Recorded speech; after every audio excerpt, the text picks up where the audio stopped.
Don't do anything stupid till I get back. How can I? You're taking all this stupid with you. In the midst of a wandering Phase 4, Marvel Studios has finally given us a roadmap for the newly christened Multiverse Saga. Like the Infinity Saga before it, it'll be 3 phases that tell an overarching story culminating in a pair of Avengers movies. But given the unprecedented, monumental success of the Infinity Saga, Avengers!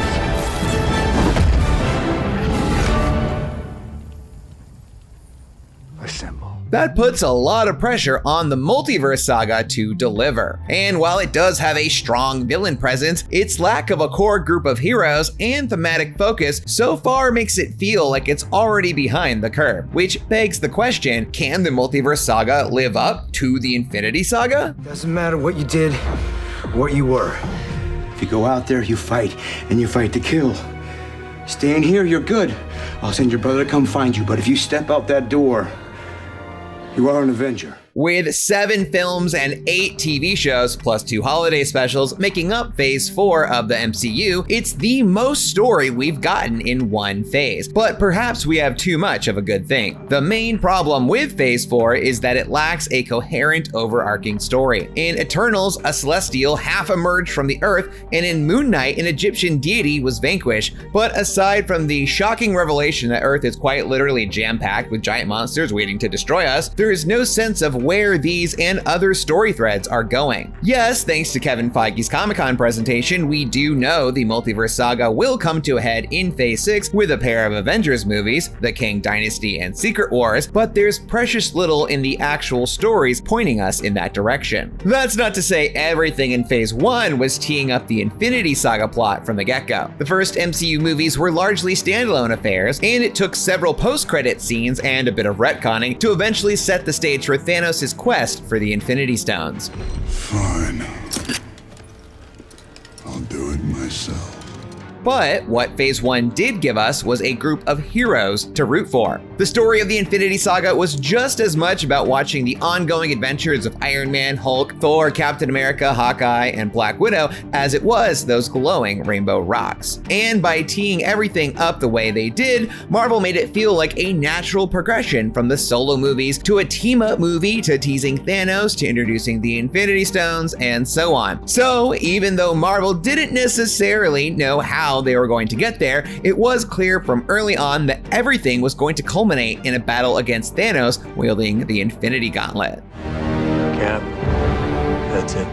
That is why Phase 4 feels so disparate in comparison. So far in Phase 4, we've seen projects featuring, hold on, let me take a deep breath, Wanda and Vision, Black Widow, Captain America and the Winter Soldier, Loki, Moon Knight, Spider-Man, Doctor Strange, The Eternals, Shang-Chi, Thor, and Ms. Marvel.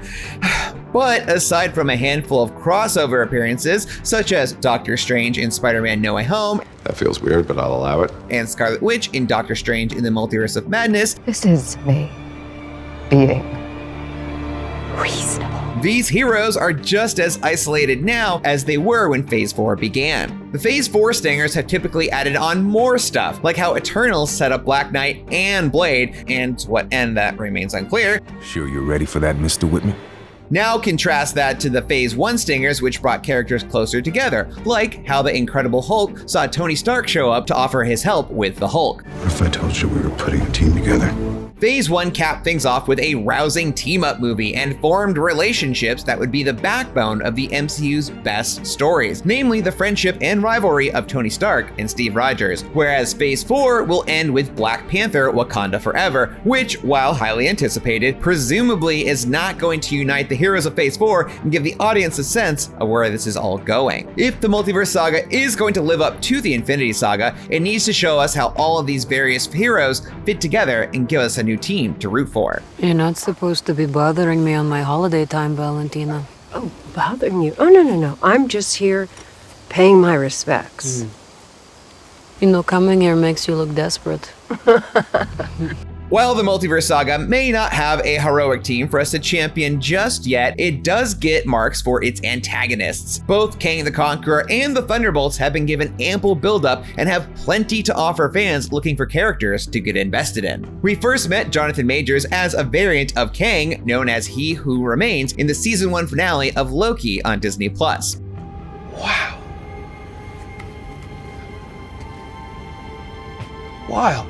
And that character's death set the stage for the debut of one of Marvel's greatest villains and the Avengers' most dangerous nemesis, if you ask me, Kang the Conqueror. Much like how the MCU debut of Thanos in the Avengers post-credit scene told us loud and clear that an adaptation of the Infinity Gauntlet comic was on the way, that looming statue of Kang in the season finale of Loki heralds a time-traveling superhero epic. And with Marvel partially revealing Phase 6, we now know that Avengers 5 will indeed be the Kang Dynasty, which shares a title with one of his most infamous tales from the comics, and Avengers 6 will follow up with Secret Wars. Plus, we know Kang the Conqueror will make his proper debut in Ant-Man and the Wasp: Quantumania. While both Thanos and Kang are all-time great Avengers villains, Kang may give the Multiverse Saga the advantage simply because he's a bigger threat than Thanos from a certain point of view. Thanos spent his entire life trying to achieve a single moment of godhood in order to enact his master plan. But as we saw, he is ultimately mortal and was dealt with twice. Kang, on the other hand, is a time-traveling warlord who considers the past, present, and future his personal domain. And he utilizes the deadliest weapons ever created from the dawn of time to the distant future. He's essentially the god of time. Plus, Kang has countless variants, so as he who remains forewarned, defeat one and the next one will take his place. It took everything the Avengers had to orchestrate a time heist and defeat Thanos and his forces, but such an effort would be a mere momentary setback for Kang. Already, Phase 4's BBEG game is far stronger than where Phase 1 was at this point. Don't get us wrong, the initial Thanos tease was perfectly done, but it was years until we eventually got to spend any meaningful time with him and understand his true motivations. Marvel isn't letting that happen again. We've already been treated to one of the most unique and impactful villain performances the MCU has to offer, with He Who Remains painting a terrifying picture of the threat his most dangerous variant poses. And soon we'll meet that variant as the main bad guy in Quantumania, where we'll presumably learn more about his backstory, see what evil he's capable of, and get a hint at how he'll become an Avengers-level threat by Phase 6. Marvel is playing the long game with Kang the Conqueror, and that's precisely how you do justice to a villain of his caliber. Then, Kang's master plan will presumably unfold in Avengers: The Kang Dynasty, where, if it matches the comics, we'll watch Kang conquer Earth. But even though that story alone could make for a similar 1-2 punch as the Infinity Saga's Infinity War and Endgame, the Multiverse Saga appears to be upping the ante by following that film with Avengers: Secret Wars, which is an epic in its own right that, if we're going by the comics, sees the multiverse destroyed and then rebuilt into a single battle world comprised of every alternate reality. However, in the modern Secret Wars comic, Dr. Doom is the ultimate villain of Secret Wars. And wouldn't you know it, Fantastic Four just happens to be the first movie in Phase 6, which means by the time Avengers 5 and 6 roll around, we could be treated to not one, but two all-time great Marvel villains teaming up and probably betraying each other in a bid to rule all existence. Nothing against Thanos, but a Kang-Doom combo could very well be the edge the Multiverse Saga needs to outdo the Infinity Saga. The only downside to Kang's introduction is that it literally took place in the middle of nowhere, outside time and space, meaning Earth's mightiest heroes are currently unaware of his existence. As we've already said, Marvel's next Avenger squad has yet to assemble, and it will be some time before Kang butts heads with Ant-Man and the Wasp, so while we are pleased with how much Kang we're getting, this particular approach prevents him from feeling like a personal threat to our heroes from the get-go. And no offense to Loki's character development, but even though he is in opposition to Kang, the trickster god is still an anti-hero at best. Speaking of anti-heroes, Feige revealed that Phase 5 will end with a Thunderbolts movie. Whereas Nick Fury went around recruiting heroes for the Avengers Initiative in the Infinity Saga, someone who may as well be his evil doppelganger, Valentina Allegra de Fontaine, aka the Contessa, is currently making appearances throughout the multiverse to assemble a team, one including US Agent and Black Widow Yelena Belova.